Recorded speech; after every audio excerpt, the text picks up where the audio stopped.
নমস্কার বন্ধুরা, আজকে আবার চলে এসেছি বেগমপুরে। আগেও একবার এসেছিলাম, তখন এই বাড়িটা সরানো হচ্ছিল, আর এখন বাড়িটা পুরো সরানো হয়ে গেছে। তাই তোমাদের দেখাবো যে বাড়িটা সরানোর পর এখন কী অবস্থায় আছে। এই দেখো আমার সঙ্গে রয়েছে এই দাদা, এই দাদা। দাদা আপনার নামটা একবার বলে দিন। আমি এসকে রফিক। এসকে রফিক। তা আপনি এই বাড়ির মানে মালিক, তাই তো? আপনারই বাড়ি? হ্যাঁ, দাদা খোকন, আমি দুই ভাইয়েরই আছে। আচ্ছা, দাদা খোকন আর আপনার দুজনের বাড়ি ডিসাইড করে এই একটা কাণ্ড করা হয়েছে আর কি। হ্যাঁ, তো ভালোই লাগছে, সকলে দেখতে আসছে। আমাদের এই যে এত বড় একটা সিস্টেম, হ্যাঁ, এটা যে আমরা মানে ভাঙা হতো, তার জায়গায় আমরা সুরক্ষিতভাবে এক জায়গা থেকে আরেক জায়গায় নিয়ে আসতে পারলাম। এটা আমাদের লাভবান হলাম আমরা। আচ্ছা, এখন তো দেখছি বাড়ি মোটামুটি সব সরে গেছে, তাই তো? সব সরে গেছে, কাজ পুরো কমপ্লিট। কাজ বলতে কাজ চলছে, আর অল্প কিছু বাকি আছে, মানে এই সিমেন্ট দিয়ে এগুলো সব দেয়া, তাই তো? আর বাকি সব কাজ মোটামুটি কাজ হয়েছে, ওই দিকটা কিছুটা বাকি রয়েছে। মানে বাড়ি সরে গেছে, বাড়ি তো আর সরবে না, বাড়ি সরানোর কাজ হয়ে গেছে। আপনাদের ঘর পুরো একদম ঠিক আছে, পুরো ওকে আছে? ঘর সব ঠিক আছে, কোনো প্রবলেম নেই, ঘরে কোনো ক্ষতি হয়নি, এই তো? না না, কোনো। মানুষের একখানা জানার ছিল যে এত থেকে এত বাড়িটা সরছে, অনেকে চিন্তা ভাবনা করছেন যে হয়তো কোনো কিছু প্রবলেম হচ্ছে, আমরা কিছু প্রবলেম দেখতে পাইনি। আচ্ছা, তো যারা কাজ করেছে খুব মানে পরিষ্কার করে কাজ করেছে, মানে কোনো রকমের ব্যাঘাত ঘটেনি। আচ্ছা, ভালোভাবেই হয়েছে। ঠিক। তো পরবর্তীকালে মানে বাড়িটা যেমন ছিল আগের মতো শক্তপোক্ত কি পরবর্তীকালে থাকবে? পরবর্তীতে যেরকম ছিল ওরকমই থাকবে, কোনো রকমের অসুবিধা হবে বলে মনে হয় না। काम पूरा कंप्लीट हो गया? हाँ, पूरा हो गया। कितना दिन टाइम लगा? 2-2.5 महीना। 2-2.5 महीना हो गया पूरा या? हाँ। अच्छा, अभी क्या काम बाकी है? अभी चुनाई हो रही है। चुनाई हो रही है? हाँ। अच्छा, और कितना दिन टाइम लगेगा तुम लोग? 5-6 दिन। 5-6 दिन में चला जाएगा यहाँ से काम करके पूरा? इधर से चला जाएगा। দেখো আগেরবার যখন এসেছিলাম এগুলো সব ফাঁকা ছিল, কাজ চলছিল বলে এগুলো সব ইট সিমেন্ট দিয়ে গাঁথনি করে দিয়েছে। সব দিকে কাজ কমপ্লিট, বাড়ি সরে গেছে। এখানগুলো এখন প্লাস্টার হওয়া বাকি আছে, তাহলে মোটামুটি কমপ্লিট হয়ে যাবে। তাহলে আবার ভেতরটা দেখাচ্ছি। দেখো এখানে যে জগ ফগ ছিল সব সরিয়ে দিয়েছে, গাঁথনি হয়ে গেছে। এবার শুধু এই ভেতরটা নিচেটা প্লাস্টার করবে, মেঝেটা, ব্যাস তাহলেই কমপ্লিট হয়ে যাবে। এই ঘরেরও তাই অবস্থা, ঠিক আছে। আর ওপরগুলো দেখো, যেটা মনে সংশয় ছিল যে বাড়িটা কী অবস্থায় থাকবে না থাকবে, দেখে নাও যেমন ছিল সেরকমই আছে। এক ফোঁটা দেয়াল বা পাঁচিলে কোনো রকম কোনো চির বা কিছুই হয়নি। দেখে নিতে পারো, যদি আগের ভিডিওটা না দেখে দেখো ওটাও গিয়ে দেখে আসতে পারো। দেখো যেমনকার তেমনই আছে ঘর, শুধু তলাগুলো যে ফাটিয়েছিল ওগুলো এখন ঠিকঠাক হয়ে গেলেই পুরো কমপ্লিট হয়ে যাবে। এই দেখে নাও, এই দেখো ঘরটা ওইখানে ছিল, ওই যেখানে ইটগুলো দেখছো ওই যে জগ লাগানো আছে ওইখানে ঘরটা ছিল। ওইখান থেকেই এতটা এসছে সরে, প্রায় 54 ফুটের মতো দূরে সরে এসছে পেছনে। সাইল রয়েছে দাদা শেখ খোকনের ভাই, এই ছেলে, তাই তো? ছেলে আর এই যে ভাই। আর তুমি কে হও? ভাইপো। দেখো তোমার নাম কি? আমার নাম শেখ কুতুব। দেখো আমরা এখন ছাদে চলে এসেছি, ঠিক আছে। বাড়ি পুরো একদম ওকে, দাদারা বললো যেটা শুনলে তোমরা। আর দেখো এখানে পায়রা রয়েছে, কতগুলো পায়রা আছে দাদা? 40টার মতো পায়রা হবে। দেখো সুন্দর একদম, এই যে পায়রা খোপ করা রয়েছে। এগুলো তো সরানো হয়নি, এগুলো ছিল তো বাড়ি যখন সরছিল এরকমই ছিল। দেখো ঠিক আছে দাদা, তাহলে চলুন একটু ভেতরটা দেখি, নিচেটা। এই দেখো সিঁড়ি, পুরো মার্বেল করা ঘর একদম, ওই জন্যই দাদা আরও ভাঙেনি, অনেক শখ করে বানিয়েছিল। দেখো সিঁড়িগুলো পর্যন্ত মার্বেল দিয়ে করা, সব কিছু পুরো মার্বেল। দারুণভাবে ঘরটা বানিয়েছিল তো। কোন দিকে যাবো? আচ্ছা দেখো, এটা বাথরুম আছে, তাই তো? এটা বাথরুম আছে। আচ্ছা, এখানে দেখো একটু ব্যালকনির মতো করা আছে, ওপর থেকে দেখে নাও নিচটা। আর দাদাদের ব্যবহারও খুব ভালো, ঠিক আছে, কোনো রকম বিরক্ত নেই। তোমার নাম কি বাবু? শেখ সামিউল। আচ্ছা দেখো এই ঘরটা চলে এসেছি, ঘর একদম পুরো একদম যেমনকার তেমনই আছে। দেখো নিচে মার্বেল, এই দেখো পাঁচিল, দেখো ওপরটা দেখে নাও, যেমনকার ঘর তেমনই আছে। কি ভাই, তাই তো? ঘরে কোথাও ক্ষতি হয়নি তো? একদম দেখছো, শুনতেই পাচ্ছ, সব যেমনকার ঘর তেমনই আছে। দেখো এদিকেও একটা ঘর আছে, এই ঘরে জিনিসপত্র সরানো আছে, কিন্তু ঘর যেমনকার তেমন, কোনো অসুবিধা নেই।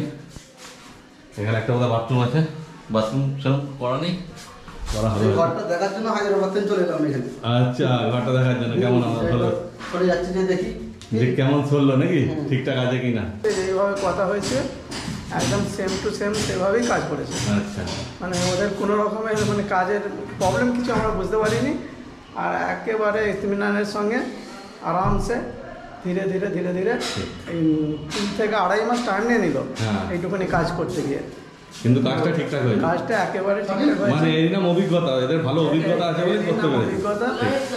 এই দিকটা এখনো জগগুলো নামানো হয়নি, মানে সরানো হয়নি। এবার জগগুলো সরাবে, সরিয়ে তারপর এদিকটা আবার ইট বালি সিমেন্ট দিয়ে প্লাস্টার করে দেবে। ওই যে ইট সব রেখেছে দেখো, এগুলো প্লাস্টার হয়ে যাবে, হয়ে যেমন শুনলে। আর 5-6 দিন বাকি আছে, তারপর পুরো কাজ কমপ্লিট হয়ে যাবে। মানে বাড়ি সরে গেছে, বাড়ি সরানোর বাকি নেই। আগের বার যখন এসেছিলাম এইখানে ঘরটা ছিল। আগের ভিডিওটা দেখলে তোমরা বুঝতে পারবে যে কোথা থেকে ভিডিও করছিলাম। এই জায়গাটায় ঘরটা ছিল, দেখো কতটা সরেছে। এখন ঘরটা পুরো সরানো হয়ে গেছে। কোথা থেকে এলে দাদা তোমরা? কি এই বাড়ি দেখতে এসছো না অন্য কোনো কাজে এসেছিলে? শুধু স্পেশাল এটার জন্য এসছো? কিসে করে এলে? সাইকেল চালিয়ে? বাহ, শ্রীরামপুর কোথায় থাকো তোমরা? আচ্ছা, বাহ। তা দেখো তোমার বাড়িটা ঘুরে দেখো কেমন লাগছে।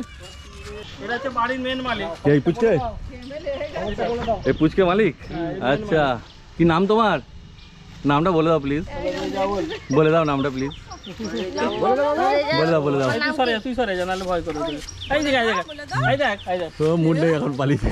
তাহলে দাদা অবশেষে অসাধ্য সাধন হয়ে গেল। হ্যাঁ, সর্বপ্রথম জানাই সন্ধ্যাদীপ চ্যানেলকে বহুত বহুত ধন্যবাদ যে সোশ্যাল মিডিয়ার মাধ্যমে পাবলিকের কাছে ছড়িয়ে দেওয়ার জন্য, এই বাড়িটি দেখার সুযোগ করে দেওয়ার জন্য। অলরেডি কমপ্লিট হয়ে গেছে, যেখানে ছিল ওখান থেকে 54 ফুট সরিয়ে দেখবেন ভিতে অর্ধেক জয়েন্ট করা হয়ে গেছে। আচ্ছা, যেটা আমরা ভেবেছিলাম যে হয়তো কোনো ক্র্যাক হবে বা ক্ষয়ক্ষতি হবে, সেটা এখনো পর্যন্ত দেখা যায়নি। না, খুব ভালোভাবেই সম্পূর্ণ হয়েছে কাজ। আমাদের খুব ভালোও লাগছে কাজটা দেখে, খুব সন্তুষ্ট আমরা এই কাজে। খুব ভালো কাজ হয়েছে, তাই তো? যদি আমাদের এরিয়া আরো কেউ এই ধরনের কাজে আগ্রহী থাকেন, অবশ্যই করতে পারেন। খুব ভালো একটা প্রসেস। এই হুগলি জেলার বেগমপুরের মতো একটা এলাকায় আমরা এই কাজটাকে সাকসেস করতে পেরে খুব আনন্দিত। বা আরো পাবলিককে জানাবো যে আপনারা এই ধরনের কাজে লাভতে পারেন, কোনো রিস্ক নেই। দেখুন, সব কাজেতেই রিস্ক আছে, রিস্ক নাহলে কোনো কাজই হয় না। রিস্ক তো নিতেই হবে। হ্যাঁ, তবু আমি যেরকম একটা রিস্ক নিয়েছি, আমি একটা পুরনো বাড়ির প্রতি আমার একটা মায়া ভালোবাসা, এটা বাড়িটা আমি ভাঙতে ইচ্ছুক একদমই ছিলাম না, যেটা আমি অলরেডি সাকসেস হয়েছি। আমার বাড়িটি অলরেডি নিরাপদও আছে। এই এলাকায় 90টার বেশি বাড়ি ভাঙা হয়ে গেছে অলরেডি, সব ভেঙে চলে গেছে। হ্যাঁ, ওনাদের হয়তো পজিশন জায়গা ছিল না, তাই ভেঙে দেওয়াই মানে বেটার হবে বলে চিন্তা ভাবনা করে। পাশে আমার বোনেদের ঘর আছে, এটা আমার বড়দার ঘর ছিল, এগুলো সবই ভাঙা হয়ে গেছে। একমাত্র আমার আর আমার ভাইয়ের এই দোতলা বাড়িটি আমি এখনো নিরাপদ রেখেছি। বা এটা হুগলি জেলায় পশ্চিমবাংলার মধ্যে এটা প্রথম যে বাড়ি শিফটিং করা হলো। এই কাজটা আমাদের বেগমপুরের মতো একটা গ্রামে আমি এই প্রসেসটা করতে পেরে খুব আনন্দিত। বা বেগমপুর বাসীও খুব আনন্দিত, অনেক লোক দেখতে আসে, সবাই আসছে দেখতে, অনেকে ভিডিওতেও দেখছে। ভালো লাগছে। তো দাদা, আপনার এটা বাড়িটা সরাতে খরচা কেমন পড়লো? খরচা দেখুন, পুরো মেজে ফেজে এখনো আমার বাকি আছে সব কমপ্লিট করতে। মোটামুটি এটা 18 লাখ টাকা মতো টোটাল খরচা। 18 লাখ টাকা মতো টোটাল খরচা। এই ধরনের বাড়ি করতে গেলে তো আর 18 লাখে হয় না, না, কমসে কম 55 থেকে 60 লক্ষ টাকা খরচা। উপরে আমার মার্বেলের কাজ করা আছে, ফার্নিচার করা আছে, খুব ভালো। হ্যাঁ, তা সেই হিসাবে আমি চিন্তা ভাবনা করে দেখলাম যে পুরনো একটা কষ্টের বাড়ি ভাঙবো না, খরচাটা ম্যাটার নয়, কিন্তু আমি পুরনো একটা জিনিস ফিরে পেতাম না একদম। যার ফলে এই বাড়িটিকে আমি খুব মায়া আছে বাড়িটির উপরে, তাই রেখে দেওয়ার জন্য 18 লাখ টাকা খরচা হোক, সময় আমি এই প্রসেসটা অবলম্বন করে আমি বাড়িটি সইরে খুব আনন্দিত। আশপাশের এলাকাবাসীও খুব আনন্দিত। এই এখন যে আনন্দটা আপনি পাচ্ছেন সেটা অনেক টাকা দিয়েও কেনা যাবে না। না, অবশ্যই এটা কেনা যাবে না। এটা পশ্চিমবাংলার মতো একটা জায়গাতে এটা বিদেশের একটা প্রসেস অবলম্বন করা একটা বড় ব্যাপার, বিরাট ব্যাপার। অনেক রকম কমেন্ট করেছে যে এই টাকাতে পাগলের মতো কাজ করছে, এই টাকাতে আরো ভালো বাড়ি পাওয়া যেত। তা তাদেরকে বলি যে পুরনো টাকা দিয়ে সবকিছু কেনা যায়, পুরনো স্মৃতি কেনা যায় না একদম। আর তোমাদেরও যদি কারোর দরকার লাগে যে এরকম বাড়ি শিফটিং বা লিফটিং, তো ডেসক্রিপশন বক্সে দেখবে আমি এই কোম্পানির নাম্বার দিয়ে দেবো, আর স্ক্রিনেও দেখো নাম্বার উঠছে। তোমরা হরিয়ানার কোম্পানি, তোমাদের দরকার লাগলে তাদের সঙ্গে ফোন করে কন্ট্যাক্ট করে নিতে পারো, ঠিক আছে? তাহলে এই ভিডিওটা এখানে আমি শেষ করছি। তোমাদের ভিডিওটা কেমন লাগলো কমেন্ট করে অবশ্যই জানিও, আর ভালো লাগলে একটা লাইক করে দিও, চ্যানেলটা সাবস্ক্রাইব করে দিও। তাহলে তোমার সঙ্গে দেখা হচ্ছে আবার পরের ভিডিওতে।